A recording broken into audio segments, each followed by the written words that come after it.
Hoje eu vou falar para vocês um pouquinho sobre vertebrados fósseis e focar mais na sua importância.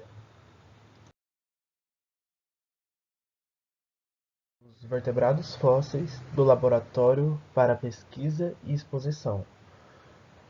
Nesta aula vocês vão encontrar fósseis e processos de fossilização, a importância do contato com os fósseis no laboratório, a contribuição para a pesquisa, os cuidados e a sua importância em relação à cultura de um determinado país, de um determinado local.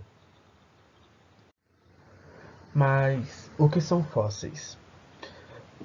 Na tradução literal, fósseis são restos ou vestígios preservados de animais, plantas ou outros seres vivos em rochas, como moldes do corpo ou partes destes, rastros ou pegadas. A palavra fóssil se deriva do termo latino fossilis, que significa ser desenterrado.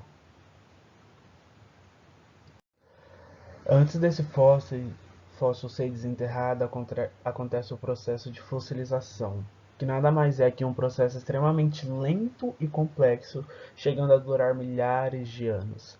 Trata-se ainda de um mecanismo raro, uma vez que, para ocorrer, são necessárias condições extremamente favoráveis à conservação do vestígio deixado pelo organismo. Não basta apenas o animal morrer em um determinado lugar. Tem que ver esse ambiente, se é favorável para conservar esse vestígio, esse corpo desse animal, para que depois de alguns anos, ele possa ser encontrado e ser chamado de fóssil. Mas quais são essas condições necessárias? Primeiro, precisa haver um soterramento rápido do corpo do ser vivo. Caso contrário, ele será rapidamente degradado por micro-organismos decompositores, no caso bactérias e fungos. Esses restos são cobertos por areia, argila ou outros sedimentos, lodo.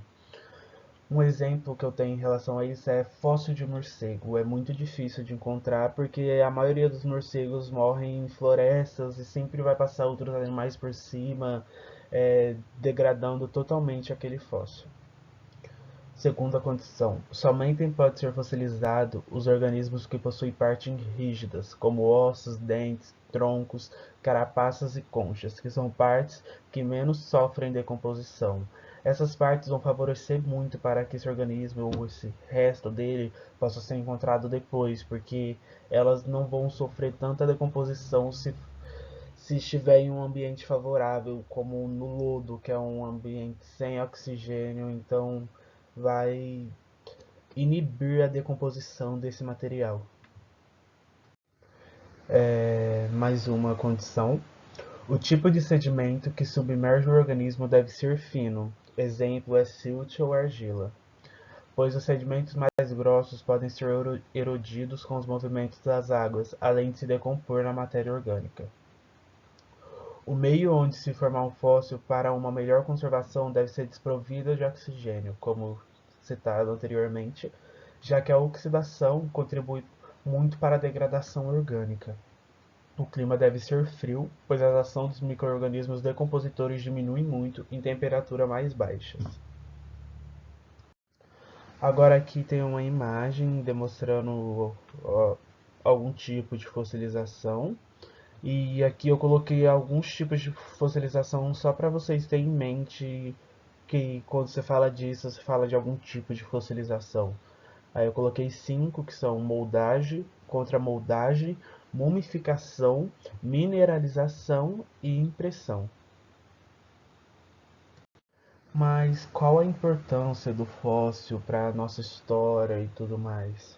Bom, além de serem o principal indício da evolução biológica, com os fósseis podemos compreender como era o planeta há milhares de anos, o que possibilita reconstruções ambientais e o reconhecimento de espécies atualmente extintas. No caso, temos o megalodon, temos o tigre-dente, sabe?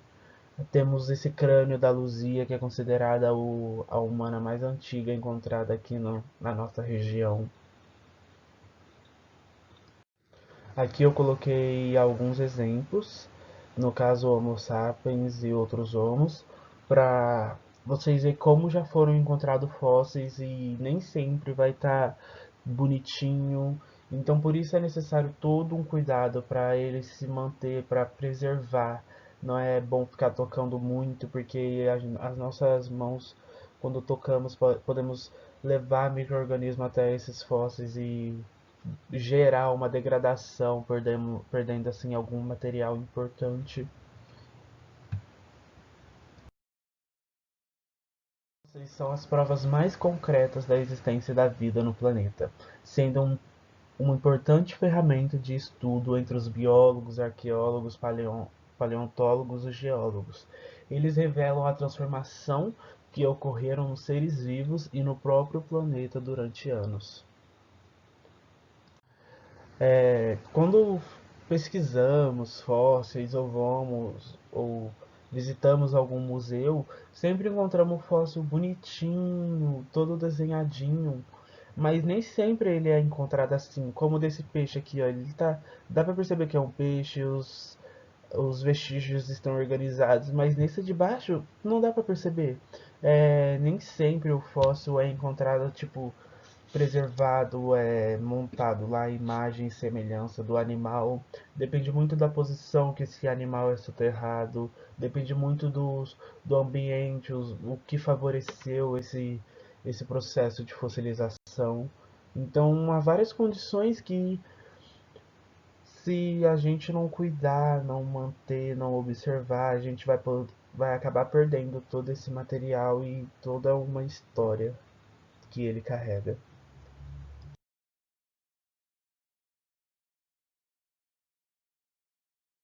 A legislação brasileira vigente no momento diz que os depósitos fossilíferos são propriedades da nação e só podem ser explorados com a prévia autorização e fiscalização do DNPM, que é o Departamento Nacional de Produção Mineral.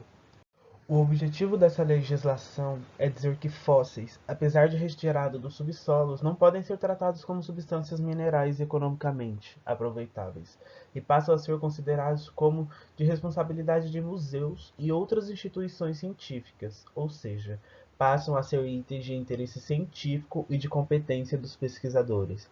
Em outras palavras, ele ganha um valor cultural intrínseco. Muitas pessoas encontram algum fóssil, tipo, você mora em Minas Gerais, que é mais comum esses sítios arqueológicos. Muitas pessoas começam a fazer coleção para si mesmo não sendo pesquisador, mesmo não entendendo a importância que mesmo não entendendo a contribuição que esse fóssil poderia ter na mão de algum pesquisador, dentro de algum laboratório, com outras pessoas conseguindo aquela informação. Então não é recomendado você encontrar um fóssil e guardar aquele material para você montar a sua própria coleção de fósseis, sendo que você não é um pesquisador e não vai pesquisar em prol desse material.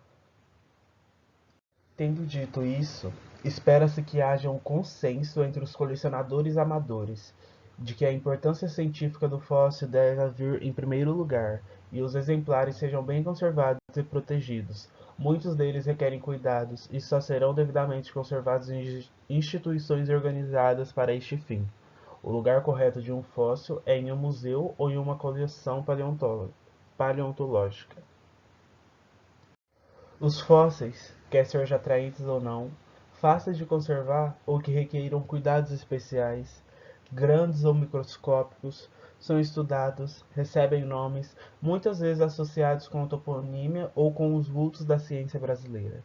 São expostos em mostras de divulgação científica e servem para a educação em vários níveis de conhecimento.